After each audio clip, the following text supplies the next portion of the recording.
تزودوا رحمكم الله، فقد نودي فيكم بالرحيل، وأقلوا العرجة على الدنيا، وانقلبوا بصالح ما بحضرتكم من الزاد، فإن أمامكم عقبة كؤودا، ومنازل مخوفة مهولة مهولة لا بد من الورود عليها والوقوف عندها.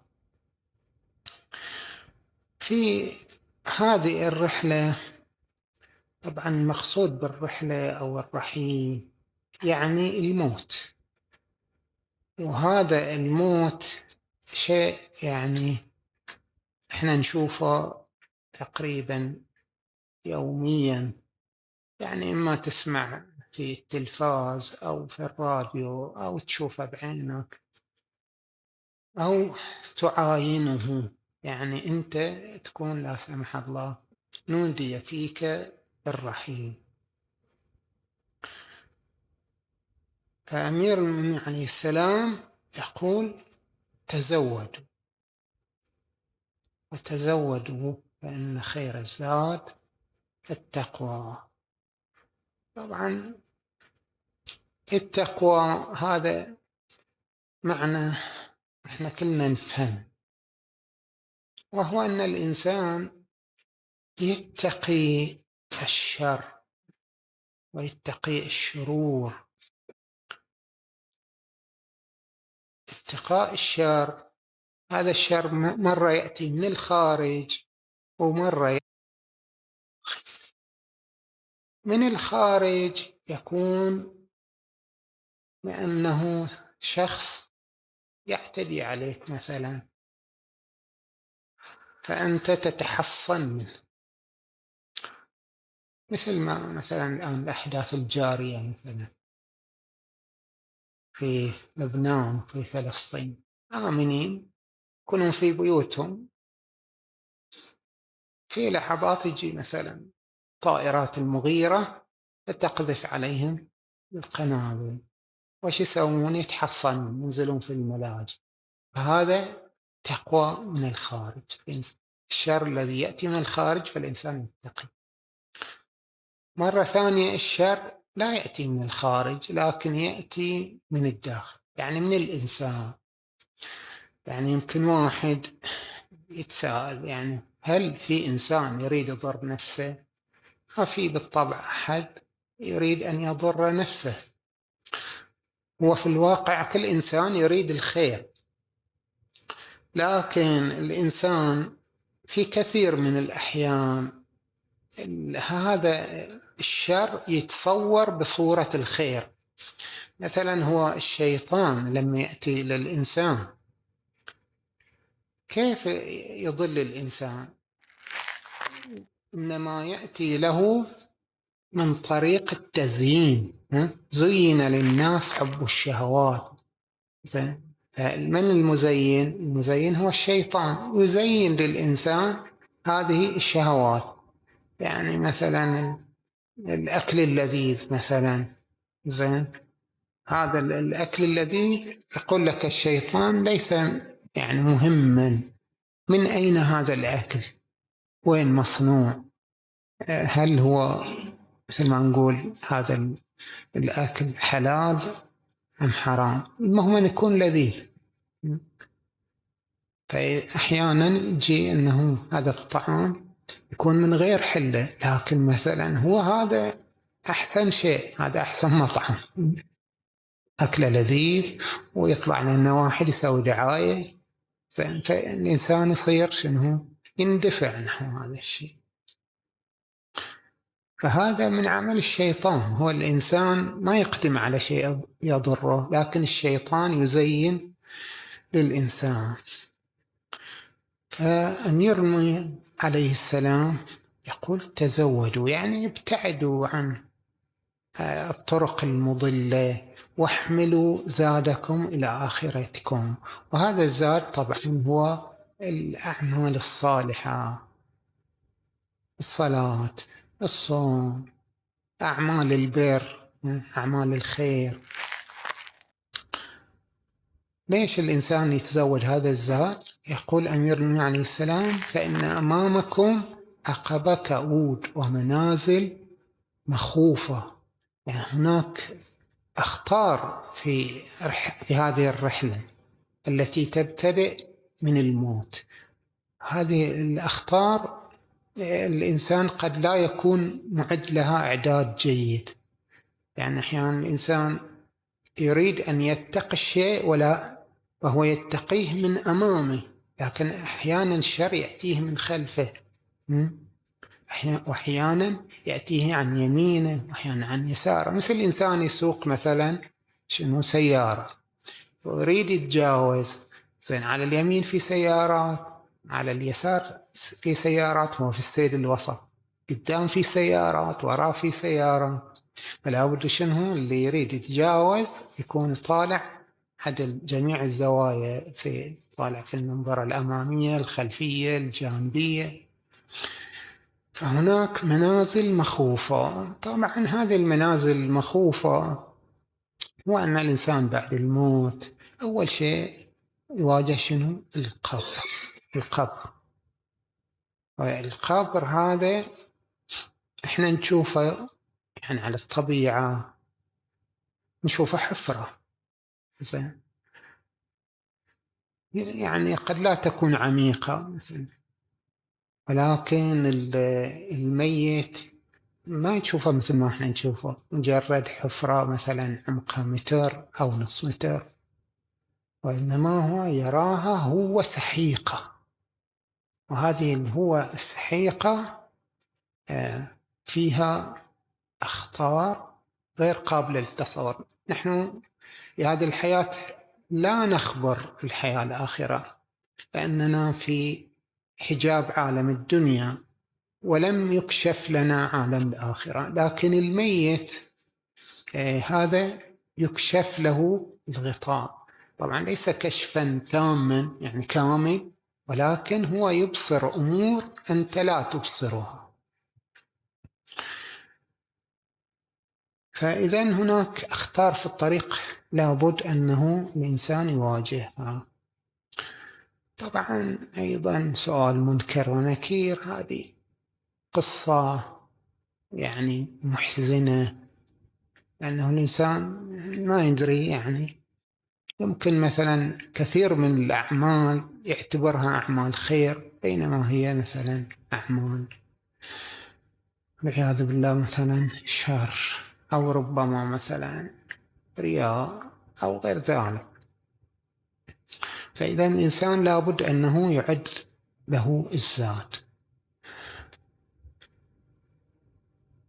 إمامنا زين العابدين عليه السلام هذا نشوفه نموذج كيف أنه كان يعد الزاد لهذا السفر الذي الإنسان سوف يقطعه، إما بالاختيار وإما بالاضطرار. الإمام زين العابدين عليه السلام في رواية رواه الشيخ الصدوق أنه قال بإسناد إلى سفيان بن عيينة أنه قال: رأى الزهري علي بن الحسين عليه السلام ليلة باردة مطيرة، يعني ليلة ممطرة وهي بحالة برد، وعلى ظهره دقيق وحطب وهو يمشي، يعني حامل جونية مثل ما نقول طحين، زين، وخشب على ظهره. فقال له الزهري: يا ابن رسول الله ما هذا؟ يعني أنت وش حامل لك؟ قال: أريد سفرا أعد له زادا، أنا يعني بسافر وهذا حامل وياي الزاد، أحمله إلى موضع حريز، لمكان يعني آمن، حيث هذا الزاد ما يفسد. يعني أنت إذا عندك طعام مثلا تخليه في الثلاجة، تخليه مثلا في مكان يكون محافظ على مثلا أن يكون الطعام طازج، وإذا مو طازج تخليه مثلا في الميكروويف. مثلا الخبز بارد تخليه في الميكروويف مثلا حق يسخن مثلا. يقول فقال الزهري فهذا غلام يحمله عنك، يعني أكو عندي أنا غلام، الزهري عنده غلام خادم، هذا يحمله عنك.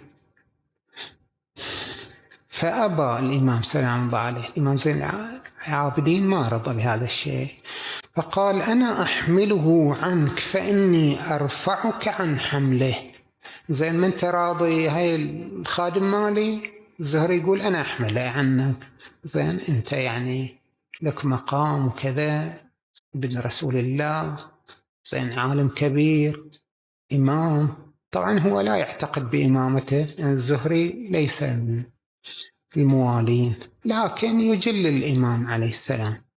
فقال علي بن الحسين عليه السلام لكني لا أرفع نفسي عما ينجيني في سفري. يقول يعني هذا ما دام شيء فيه نجاتي إذا أنا أتحمله، أنا أريد أتحمله. لا أرفع نفسي عما ينجيني في سفري ويحسن ورودي على ما أرد عليه، أسألك بحق الله لما مضيت لحاجتك وتركتني. خلني أنا، هذا أنا يعني زادي أنا، وهذا الزاد أنا اللي لازم أتحمله، لأنه في يوم القيامة الأمر صعب، فأنا أريد أن يكون الله يراني وأنا أحمل زادي إلى الآخرة. الأئمة عليهم السلام كلهم كانوا يعني بهذا النموذج، بهذا الشكل. أحيانا مثلا تشوفه يعمل مثلا في المزرعة في الحقل، يباشر حوائجه بنفسه.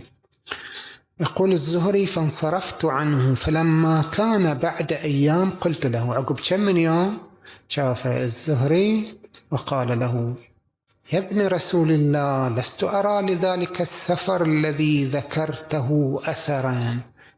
تقول بالسافر ما تشوف يعني مثلا ثيابك مثلا مغبرة أو كذي مثلا يوم واحد وكذا، هل بعدك موجود مثلا في القرية أو في المقاطعة؟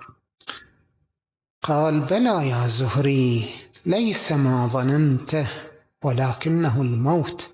يعني السفر اللي أقصده مو السفر اللي في بالك هذا، أقصد الموت، ولكنه الموت وله كنت أستعد. إنما الاستعداد للموت تجنب الحرام وبذل الندى والخير.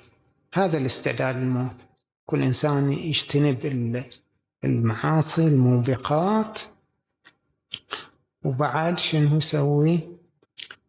بذل الندى والخير، يعني أعمال البر، مساعدة المحتاجين.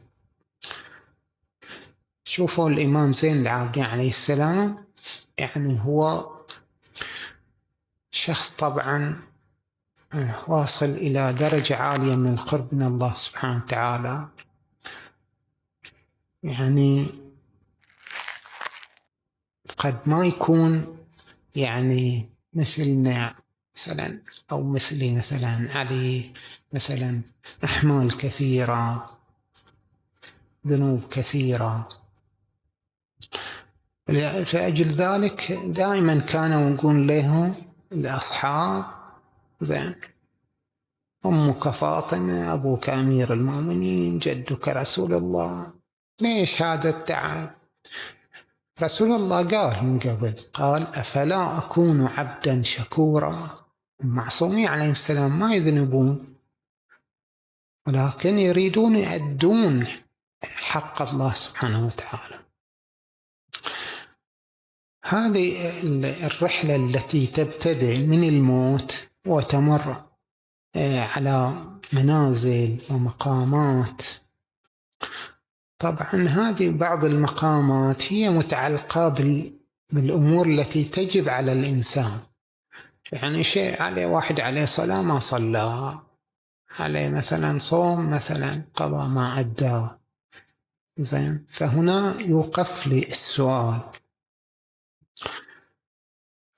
مقامات أخرى لا، هي من مقامات الخير، يعني هو ما عليه شيء، زين، هو رجل مستقيم، ولكن الدرجات التي يريدها تتطلب منه عمل.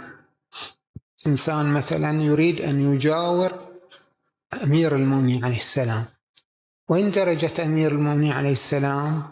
وين مثلا درجتنا إحنا؟ يعني أمير المؤمنين عليه السلام العمل الذي قام به يعني كم هو عمل شاق، بحيث يعني أنه مثلا في بعض الأشياء مثلا كان يصلي عند كل نخلة 500 نخلة 1000 ركعة في اليوم، كل نخلة يصلي عندها ركعتين. أو مثلا الجهاد في سبيل الله، يعني كيف أنه قام بالإسلام من بدايته إلى أن وصل إلى الفتح، وثم سيرته مع الخلفاء، كيف كان مثلا يرشدهم كذا. يعني هذا عمل عظيم، قام الإسلام بسيف علي ومال خديجة، فهذا عمل عظيم وكله جهاد، وفي نهاية الأمر شهادة، ولا يلقاها إلا ذو حظ عظيم. فهذه درجات. فإحنا لما نريد أن نمضي في رحلة إلى الله نريد نقطع هالعقبات كلها. طبعا هذه العقبات وهذا الارتفاع على المقام العالي يعني يحتاج معه الإنسان إلى عمل، وهذا العمل قسمين: عمل يكون جوارح، وعمل يكون جوانح. جوارح يعني الإنسان يصلي وصوم وحج وغير ذلك عبادات، وجوانح لا، يعني تطهير للباطن. قو على خدمتك جوارحي واشدد على العزيمة جوانحي. زين، يعني واحد مثلا يصلي مثلا ركعتين، هذا يحتاج إلى جهد، حركة ركوع وسجود، لكن أنه يحافظ في هاي الركعتين على حضور القلب، هذا يحتاج أنه الإنسان يكون يشغل كل حواسه، يحضر بكله، ما يكون يفكر في شيء ثاني، فيحتاج جهد من الإنسان. شهيد الصدر يقال عنه أنه قبل الصلاة يقعد شوية، مقدار 10 دقائق، ربع ساعة، ما أدري، يمكن نص ساعة، لما يصير متهيئ إلى الصلاة. طبعا في هاي الحالة وش يصير؟ أنه الإنسان دائما الأفكار تهجم عليه، والإنسان إذا يريد يصلي يتذكر وش عليه وش ما عليه، لأن الشيطان يجي يحضر في هذا. لأجل ذلك من يقولون إذا واحد مثلا مضيع شيء مثلا، زين، ما يدري وينه مخلنا، نقول له روح صل ركعتين، يجي الشيطان بيقول لك وين خليته. فهذا الوقوف بين يدي الله لازم يكون الإنسان يتوجه إلى الصلاة يعني بجميع جوارحه وجوانحه. تشوف مثلا الصلاة لها آداب، مثلا لازم توقف مثلا مستقيم، تقيم صلبك. مثلا في النظر مثلا تواقف لازم تنظر إلى موضع السجود، أي مستحبات. لازم تسبل يديك مثلا تضعها على فخذيك، فحتى اليد يعني ما تكون حرة، وهناك الإنسان يتوجه إلى أولا القبلة، بعد ما يصير يصلي إلى غير القبلة. فهذه كلها يعني ضبط لحركة الإنسان. مثلا واحد ممكن يصلي مثلا ولكن يحرك عينه يمين ويسار، ما تبطل الصلاة، لكن هو ما بيحافظ على توجهه. زين، فالقبلة معناه أن النظر يكون إلى جهة معينة. في نفس الشيء أيضا بالنسبة للباطن، القلب لازم يكون متوجه إلى هذه الجهة، إلى الله عز وجل. القلب أكيد ما يتوجه إلى الكعبة، لأن القلب ما ينظر إلى الأمور المادية، ينظر إلى الخالق سبحانه وتعالى. طبعا هذا حتى هذا القلب يوصل إلى المحل، توصل الرحلة إلى الله سبحانه وتعالى، لازم ما يكون في هذا القلب التفات. يعني لازم يكون مثل ما القرآن الكريم قلب سليم. وهذا القلب السليم يعني يكون قلب شنو؟ أولا يكون مو مشغول بشيء، وإنما مشغول بشيء واحد، هو الله سبحانه وتعالى. ولأجل ذلك هو المؤمن لازم، ليس منا من لم يحاسب نفسه في اليوم والليلة قبل لا ينام، يحاسب نفسه اليوم ويش سوى، يعني ويش برنامج اليوم، يلاحظ أنه هل صدر منه شيء مخالف للإرادة الإلهية أو ما صدر منه. هذا مستحب. حتى أنه الإنسان يوصل إلى هذه المسافة الشاسعة. طبعا الله مو في مكان، ولكن هناك عقبات تجعل على الرغم من أن الله سبحانه وتعالى قريب، تجعلنا نحن بعيدون. فهذه العقبات ترجع إلى القلب ومدى صفائه. إذا كان القلب صافي فهو قريب، أما إذا كان القلب لا فيه كدورات، إذا أذنب المؤمن نبت في القلب نكتة سوداء. هذه النكتة السوداء تجعل مثل المنظرة شلون؟ إذا نظيفة تشوف مثلا وجهك فيها، أما إذا هي لا فيها غبار، فيها نقط سوداء، زين، هاي تحجب الرؤية. طبعا كل شيء هو مثبت في لوحة القلب، يعني ما يصير الإنسان يعمل عمل إلا ويجده في قلبه. إذا وجد مثلا عمل صالح يشوفه في قلبه نور، وإذا عمل غير صالح تشوفه في قلبه ظلمة. شوف مثلا واحد يبي يقرأ قرآن مثلا، لكن شنو يشوف نفسه مدبرة. وإيش السبب؟ أنه هناك ظلمة منعت أنه الإنسان يتوجه إلى نور القرآن.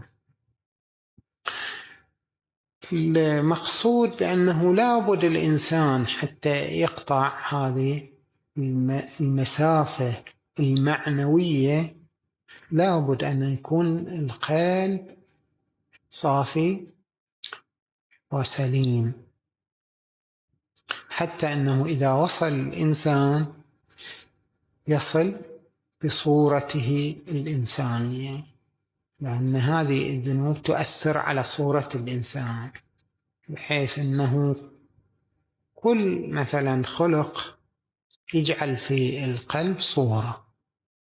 يعني لو واحد مثلا وإيش ما يصيده من المواقف رأسا يبرز غضبه، يعني ينصبغ القلب بالصورة الغضبية، وهاي الصورة الغضبية يعني أنها تريد الفتك، وهي صورة الحيوان.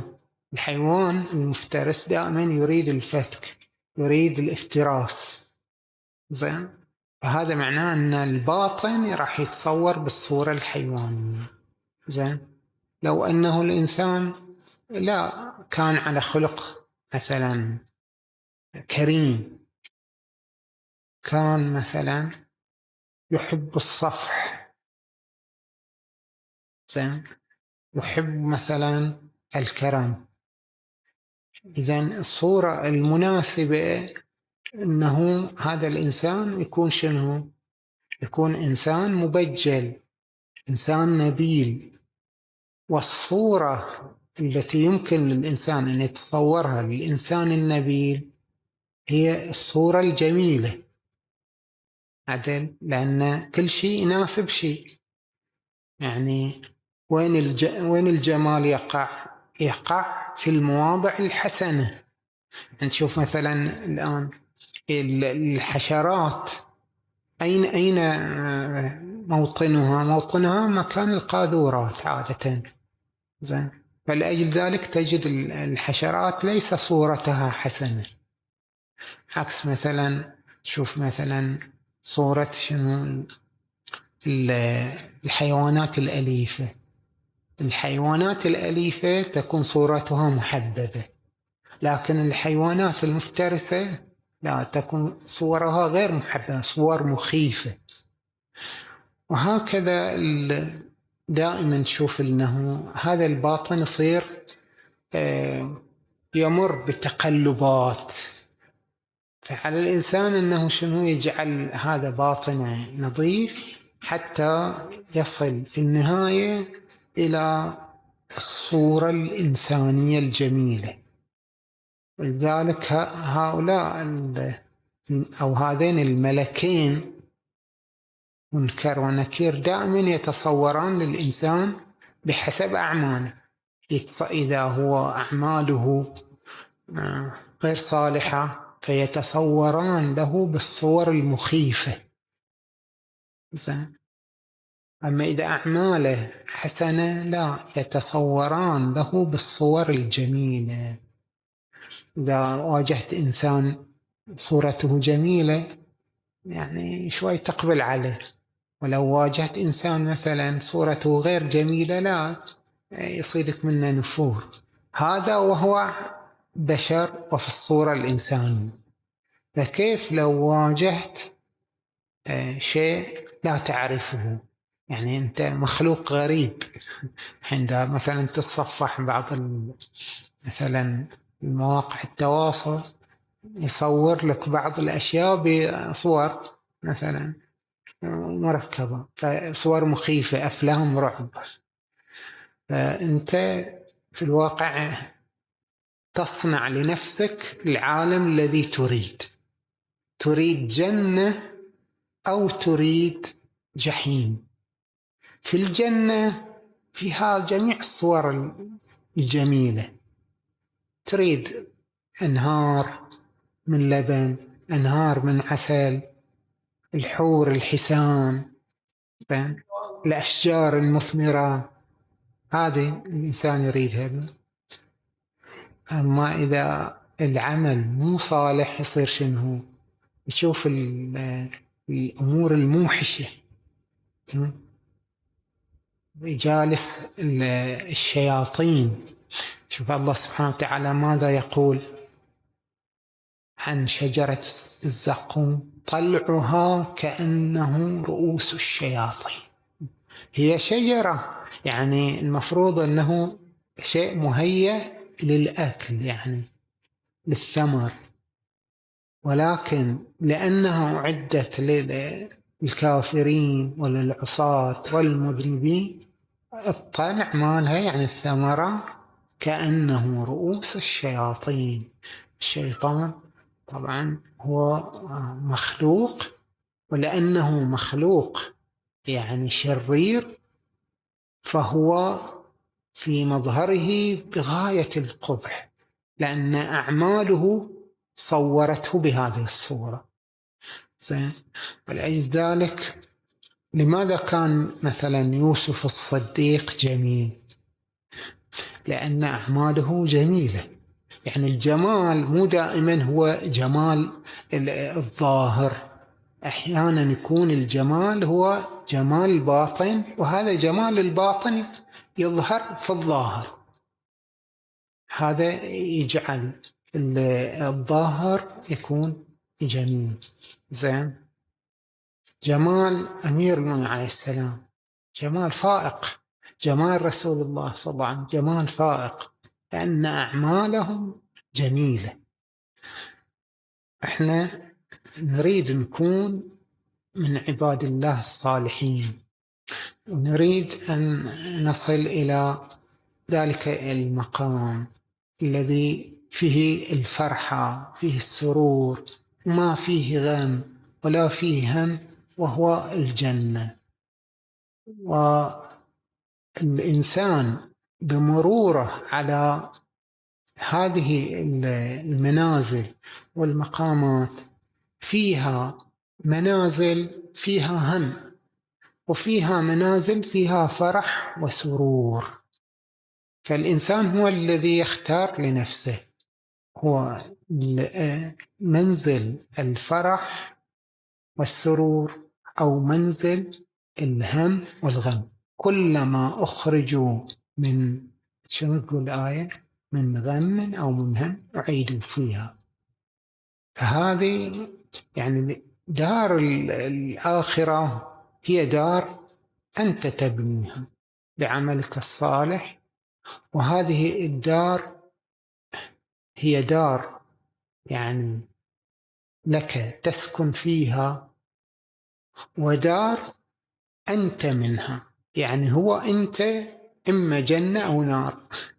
يعني الإنسان في الحياة الدنيا يتنعم ويأكل زين، ولكن هذا الأكل الذي هو لذيذ في الآخرة قد لا يكون لذيذ، قد يكون غسلين، قد يكون نار. إن الذين يأكلون أموال اليتامى ظلما إنما يأكلون في بطونهم نارا وسيصلون سعيرا. يعني هم هو يأكل نار ومآله إلى النار، أعاذنا الله وإياكم. الحمد لله، وصلى الله على محمد وآل بيته الطيبين الطاهرين.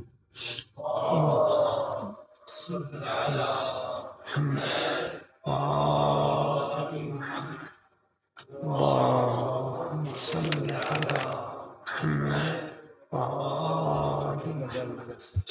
اللهم صل على محمد وآل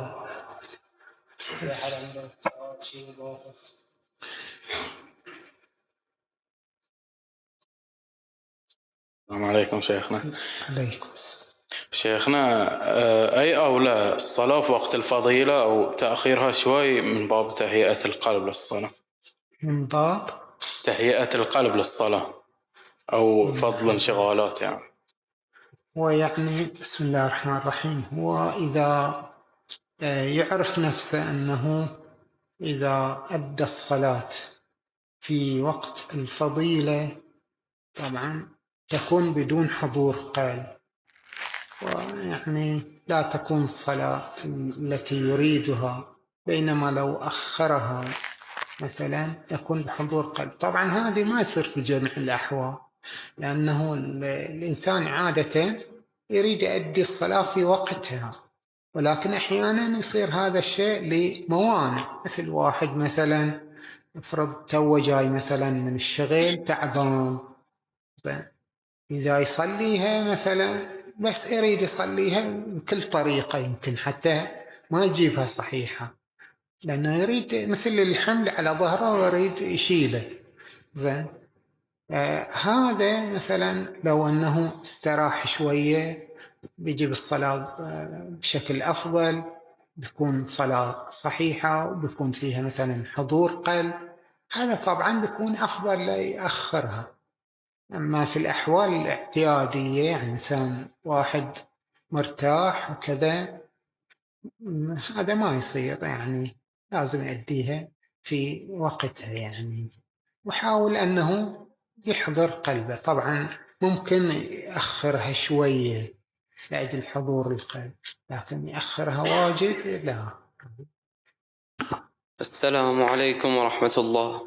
عليكم السلام. شيخنا، بعض الأحيان الأمور اللي توصلنا إلى الله هي تكون صعبة، يعني مثلا صلاة أمير المؤمنين المستحبة في عدة مواطن هي 50 ركعة، أو لا، ركعتين 50 مرة قراءة سورة التوحيد.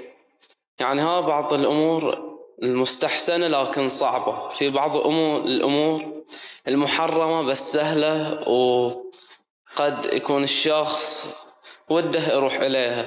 فوش الأمور السهلة اللي تخلينا نتحبب وتسهل لنا الأمور الصعبة؟ بسم الله الرحمن الرحيم. هي العبادة يعني تحتاج إلى تمرين.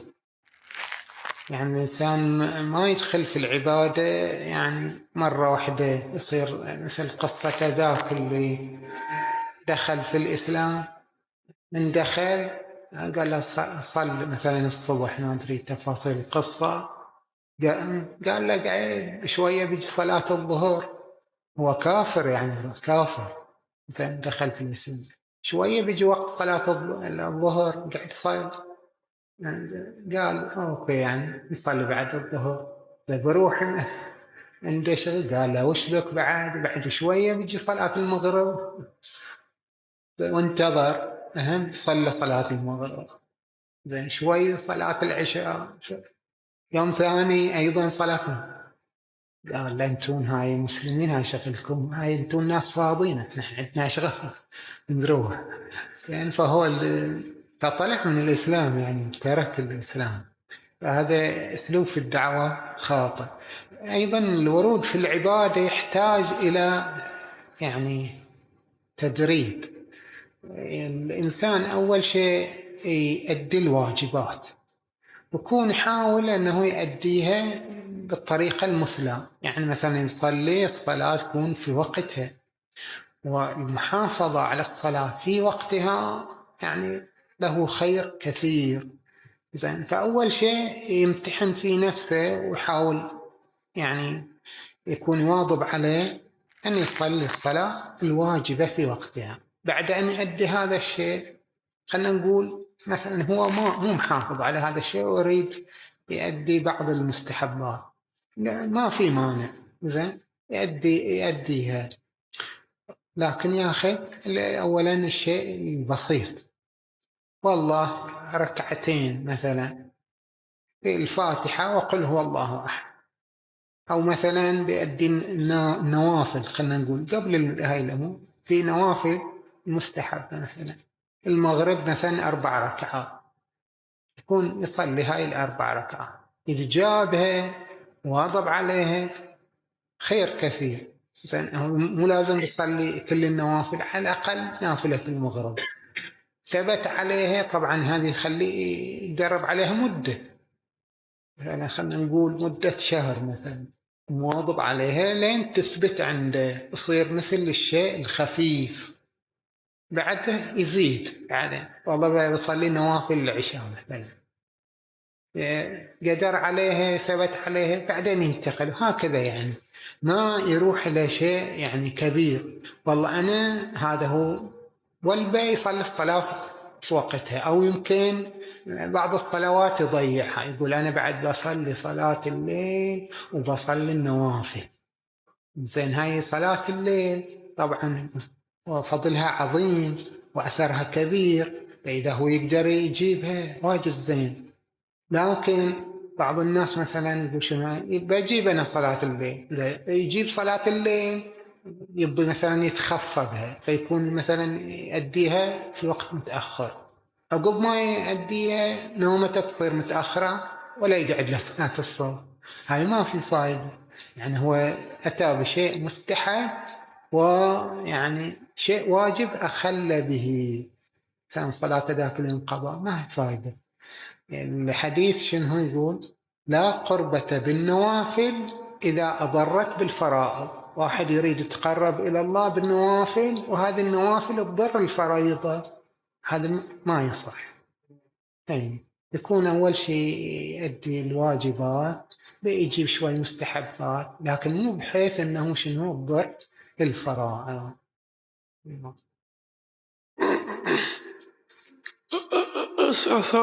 السلام عليكم السلام ورحمة الله. أنا أصلي زين وعفت جدي لا أستاذية صح؟ صحيح. الحين إني يكبرك يلا أحبك هو أحسن. هذا بسم الله الرحمن الرحيم، هذه الصلاة الزينة.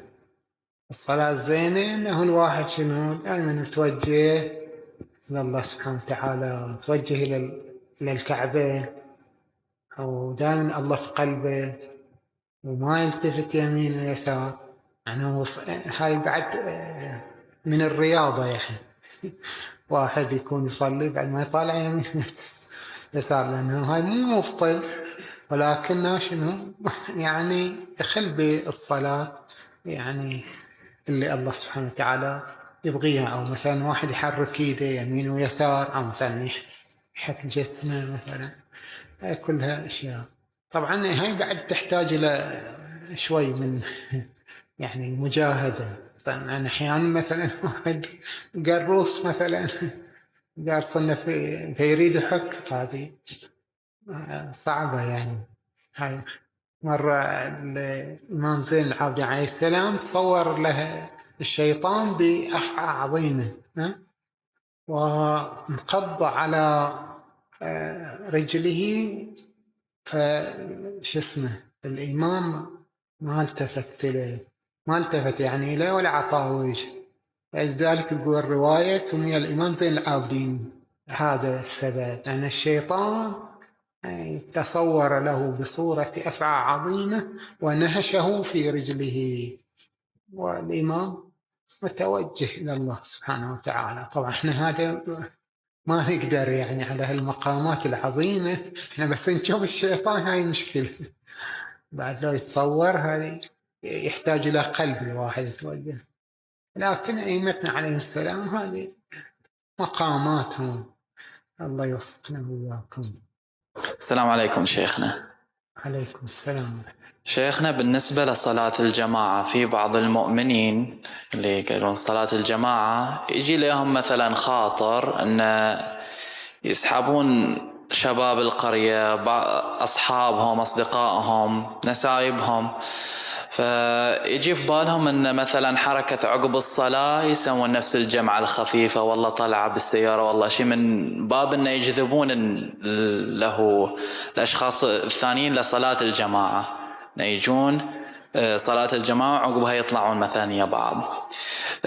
هل هذه يعني وش اسمه ممدوحة والله لا؟ لأن احتمال أن تكون الدش أن يسوي إخلال في نية الشخص، أن مثلا يجي المسجد مو علشان مثلا المسجد عشان الطلعة. هو العمل الإنسان متدرج، يعني العمل الصالح درجات. يعني مثلا إنما نطعمكم لوجه الله لا نريد منكم جزاء ولا شكورا، أهل البيت عليه السلام. يعني إحنا مثلا إذا واحد يريد يساعد واحد، على الأقل يعني يريد يقول له شكرا، زين. أما مثلا واحد يعني تساعده وكذا حتى ما يقول لك شكرا ولا يعطيك وجه، هذا إحنا ما نقدر عليه، لازم على الأقل يقول لنا شكرا مثلا، أقل شيء.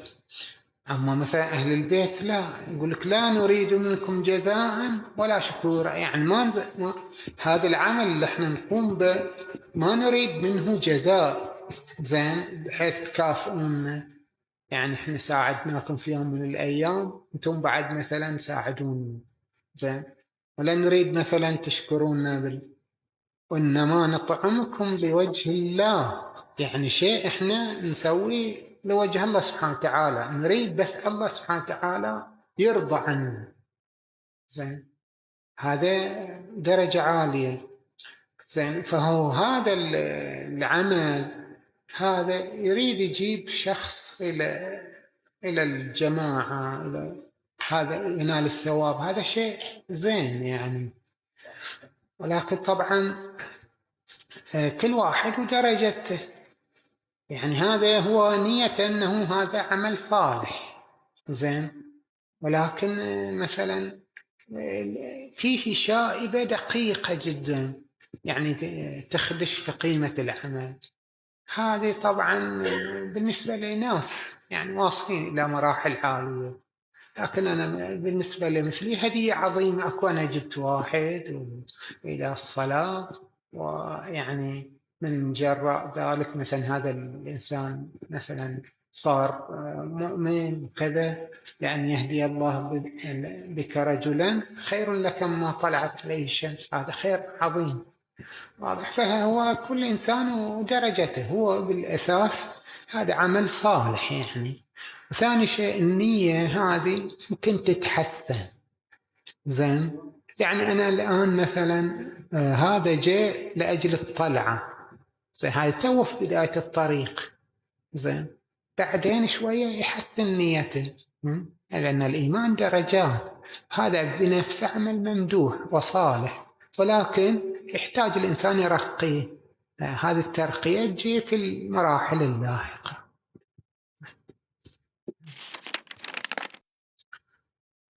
اللهم صل على النبي. اللهم صل على اللهم صل على